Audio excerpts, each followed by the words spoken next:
नमस्कार दोस्तों, स्वागत है आपका एक और नई वीडियो में। बात करेंगे कच्चे कर्मचारी जॉब सुरक्षा के बारे में। तो मानसून सत्र में जो है बहुत सारे सवाल हुए हैं कच्चे कर्मचारी जॉब सुरक्षा को लेकर। क्या कुछ पूछा गया है और सीएम साहब ने क्या खुलासे किए हैं। सर्विस किसकी जो है काउंट नहीं की जाएगी, बड़ी अपडेट रहेगी। चैनल पर नए हैं तो चैनल को सब्सक्राइब जरूर कर लेना। साथ में अपने व्हाट्सएप चैनल से जुड़ सकते हो, लिंक डिस्क्रिप्शन में दिया हुआ है। सभी कर्मचारी साथी जुड़े हुए हैं, आप भी जरूर ज्वाइन करना। तो मानसून सत्र में क्या कुछ खुलासे हुए हैं यहाँ पे आपको देखने को मिलेगा। सबसे पहले जो है हरियाणा सरकार ने नियमों के तहत अस्थायी कर्मचारियों को नौकरी सुरक्षा संबंधित मामलों को प्रस्तुत करने और उन पर विचार करने के लिए एक समर्पित ऑनलाइन पोर्टल मॉड्यूल विकसित करने का निर्णय लिया है।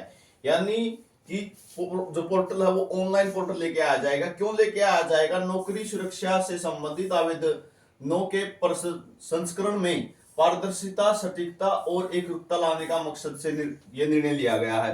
पोर्टल इसलिए बनाया जाएगा भाई कि किसी भी डिपार्टमेंट में कोई भी अधिकारी अपने खुद के बंदों को जॉब सुरक्षा दिला दे और बाकी लटक जाएं, तो ऐसा ना हो। इस जो पारदर्शिता को लाने के लिए ये किया जा रहा है। पोर्टल के शीघ्र ही लॉन्च होने की उम्मीद है। यह जानकारी मुख्यमंत्री नायब सिंह सैनी की तरफ से मानसून सत्र में पंचकुला विधायक चंद्र मोहन की तरफ से पूछे गए अंतरिक सवाल के जवाब में दी गई भाई। ठीक है, तो जब चंद्रमोहन जी ने सवाल पूछा तब ये जवाब दिया गया।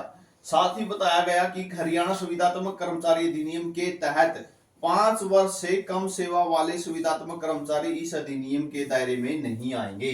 यानी एचकेआर के जो 0 से 5 वाले हैं, जो 5 साल की सर्विस पूरे करेंगे वही इस अधिनियम में आएंगे। एचकेआर 0 से 5 के लिए अभी कुछ नहीं है। आगे भी कुछ सवाल उठे इस पे।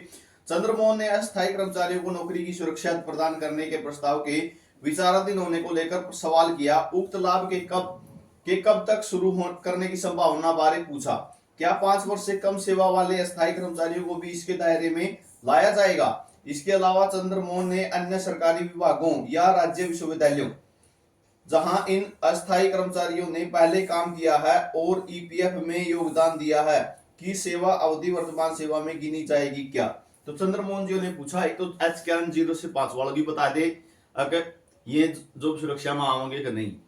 दूसरा पूछा कि मुख्यमंत्री साहब एक और जवाब दे दे कि विश्वविद्यालय में किसी ने काम कर रखा है। ठीक है, तो उसका जो पिछला एक्सपीरियंस है वो काउंट होगा या नहीं हो सकता। पहले वो विश्वविद्यालय में लग गया हो, बाद में वो किसी स्कूल में लग गया हो, किसी डिपार्टमेंट में लग गया हो, बोर्ड में, कॉर्पोरेशन में, तो उनका एक्सपीरियंस काउंट होगा या नहीं। तो मुख्यमंत्री साहब ने क्या जवाब दिया है? इस पर मुख्यमंत्री की तरफ से दिए गए जवाब में बताया गया कि हरियाणा सुविधात्मक कर्मचारी नियमों के तहत सरकार ने किसी भी विभाग में आंशिक रूप से और किसी बोर्ड निगम प्राधिकरण में किसी पद पर की गई संविदा सेवा को 5 वर्ष की संविदा सेवा निर्धारित करने के प्रयोजनार्थ गिना जाएगा। इसके बाद अन्य सरकारी विभागों में भी की गई सेवा अवधि को 5 वर्ष की सरकारी सेवा निर्धारित करने के लिए प्रयोजनार्थ गिना जाएगा। हालांकि कुरुक्षेत्र विश्वविद्यालय जैसे राज्य के विश्वविद्यालयों में सेवा अवधि के संबंध में जहां ऐसे अस्थायी कर्मचारियों ने पहले काम किया हो और ईपीएफ में योगदान दिया हो, यह स्पष्ट किया जाता है कि हरियाणा सुविधात्मक कर्मचारी नियमों के तहत सरकारी संस्था की परिभाषा के अनुसार केवल सरकारी विभाग, बोर्ड, निगम या प्राधिकरण के संविदात्मक कर्मचारी ही उक्त अधिनियम और नियमों के तहत लाभ के लिए पात्र हैं। इसलिए राज्य विश्वविद्यालयों में की गई सुविधा सेवा को उक्त अधिनियम और नियमों के तहत लाभ के लिए नहीं गिना जाएगा भाई। तो यूनिवर्सिटी वालों को झटका दे दिया है। जो यूनिवर्सिटियों के अंदर जो एक्सपीरियंस होगा आपका वो नहीं गिना जाएगा, और जो भी आपका बोर्ड में, कॉर्पोरेशन में या फिर डिपार्टमेंटों में, विभागों में कह सकते हो, या प्राधिकरण के तहत आपका एक्सपीरियंस होगा, सिर्फ वही गिना जाएगा और एक्सपीरियंस आपका नहीं गिना जाएगा। एचकेआर 0 से 5 वालों के लिए क्लियर कर रखा है इन्होंने पहले कि 0 से 5 में जो 5 साल पूरे कर देगा सिर्फ उसको ही जॉब सुरक्षा मिलेगी, बाकी को नहीं मिलेगी।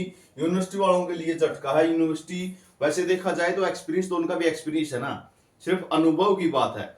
हाँ, ये हो सकता है कि आप प्राइवेट को मत काउंट करो, लेकिन जो यूनिवर्सिटीज हैं, ठीक है, बोर्डों की तरह उनका अपना खुद का स्ट्रक्चर है। ठीक है, बोर्डों की तरह उनका खुद का स्ट्रक्चर है, तो उस यूनिवर्सिटियों पर जरूर इनको ध्यान देना चाहिए। ठीक है, जितनी भी यूनिवर्सिटियां हैं उन पर विशेष ध्यान देना चाहिए। हजारों की संख्या में कर्मचारी जो अपने राज्य की जो यूनिवर्सिटियां हैं वहां पे लगे हुए हैं, तो इन यूनिवर्सिटियों पर विशेष जोर देना चाहिए, सरकार को ध्यान देना चाहिए। आपने जॉब सुरक्षा एक्ट तो लेके आ गए, तो उन कर्मचारियों का कोई अलग से दोष नहीं है।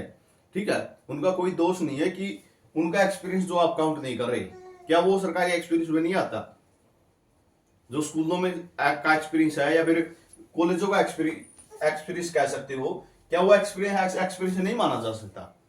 तो इस पर सरकार को विशेष ध्यान देना चाहिए। सरकार का जो ये फैसला है कि विश्वविद्यालयों के एक्सपीरियंस को नहीं काउंट किया जाएगा, ये गलत है। तो ये जानकारी आप सभी के लिए रहेगी।